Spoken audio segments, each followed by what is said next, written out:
Et pour terminer, du côté des États-Unis, Jasmine Nix, qui est une des premières à avoir décidé du côté de Nix à ne pas prolonger son contrat, qui a décidé d'anticiper les coupures budgétaires, visiblement.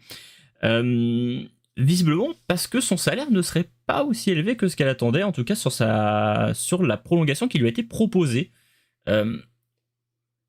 Un sujet un peu intéressant que j'ai décidé de mettre un peu en dossier de la semaine, qu'on va du coup parler un peu plus longuement, parce que je pense qu'il y a beaucoup de fantasmes aussi sur les salaires que sont les catcheurs du côté de WWE.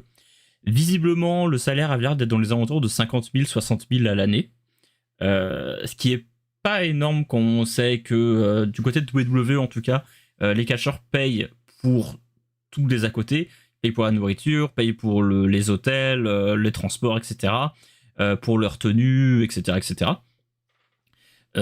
Donc effectivement, le travail déjà nécessite pas mal de dépenses. Donc, on peut comprendre si la prolongation était à peu près dans les mêmes ordres et qu'il n'y avait pas vraiment d'augmentation de salaire sur la nouvelle proposition, qu'elle décide d'aller voir ailleurs. Il y a eu des réactions assez lunaires de personnes qui l'ont envoyé tout de suite chez OnlyFans. Dans un premier temps, même si ça avait été le cas, qu'est-ce que ça peut vous faire? Mais ça a été démenti par la première intéressée.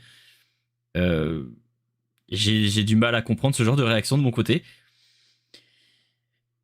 Mais voilà, en plus, dans la foulée, il a fait une vidéo avec son conjoint qui a pas la personne la plus agréable du monde, mais qui se moque un petit peu du catch. En tout cas, de son côté, elle a l'air de vouloir continuer à en faire, qu'elle a l'air de vouloir continuer à faire de l'action dans le ring. Son conjoint a l'air d'être un peu moins passionné par la discipline, vu qu'il a l'air d'avoir juste envie de dire que c'est faux. Mais bon. On verra par la suite ce qui arrive à Jasmine Nix. En tout cas, on lui souhaite tout le meilleur pour la suite, j'imagine.